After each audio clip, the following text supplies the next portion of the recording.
Oh, ayan mga kaibigan, oh. Ang dami pala nila rito mga nakapwesto. Dito sila. Oh, amoy feeds na. Amoy bangus na. Ayan ha, ganyan magpalaki na pala ngayon ng mga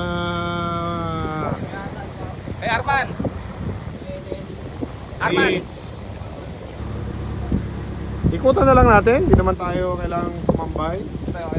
Oo, okay na yan, nakita natin. O, sabi ni Michael, sa isang ganyan na isang butas, hinuhulugan nila yan ng mga 50,000 ng mga fingerlings na kalalaki. Lumaki na siya ng 2.5 months. Tapos ang makukonsume nilang feeds sa loob ng 6 na buwan ay 3,500. Ang cost ng bawat feeds ay 800 per bag. Kaya i-compute nyo na kung magkano ha mga kaibigan. Ayan po ang Zambales Mountain. Oh, wave ka naman Marvin. Hello, gano'n ka naman. Okay lang. Mahihayin itong ating boatman eh. Yan, yung nakikita nyong bahay, sitio na yan, ang Palawig. Oo.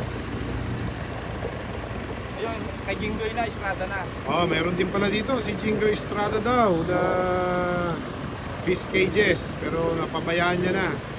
Siguro naging busy na siya nung siya ay nakalaya na.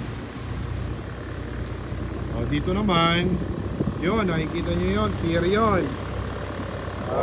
Ginawa, privado siguro to dahil mining company ang pupunta dito, nakakumukuha ng chromite.